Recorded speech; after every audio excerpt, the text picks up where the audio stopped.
Morning. আজকে সকালে গিয়েছিলাম একটু বাজারে, আর নিজের মতো করে সবজি কিনতে কিন্তু আমার বেশ ভালোই লাগে।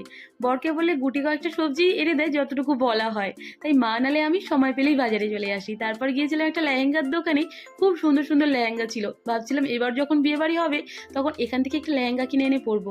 আমার তো ভালো করে বিয়ে হয়নি, তাই লেহেঙ্গা পরার শখটা আমার থেকেই গিয়েছে। আর বেশ সুন্দর কালেকশনও ছিল, দামটাও ঠিকঠাক। তারপরে এরকম একটা সুন্দর ভেলা বানিয়েছিলাম। ছোটবেলায় কে কে এই টাইপের ভেলা বানিয়ে ভাসিয়েছো অবশ্যই কিন্তু জানিও। টিপি বাড়িতে যখনই মোচা ছাড়ানো হতো তার এই খোলগুলো নিয়ে আমরা সুন্দর করে একটা ভেলা বানিয়ে পুকুরে ছেড়ে দিতাম, আর দেখতাম কি সুন্দর যাচ্ছে দূরে। আজকেও সেটা করছিলাম। ওর ওপর আবার যাত্রী হিসেবে একটা পিঁমড়েকেও ছেড়ে দিতাম। তবে আজকে সেটা আর করিনি। বাড়িতে ভোগ দিয়ে গিয়েছিল, আর ভোগ খেতে কিন্তু আমার বেশ লাগে, তাই পুকুর পাড়ে বসে বসে ভোগটাই খেলাম। তোমাদের কার কার ভালো লাগে জানিও।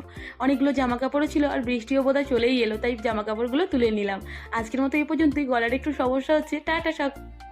মর্নিং। আজকে সকালে গিয়েছিলাম একটু বাজারে।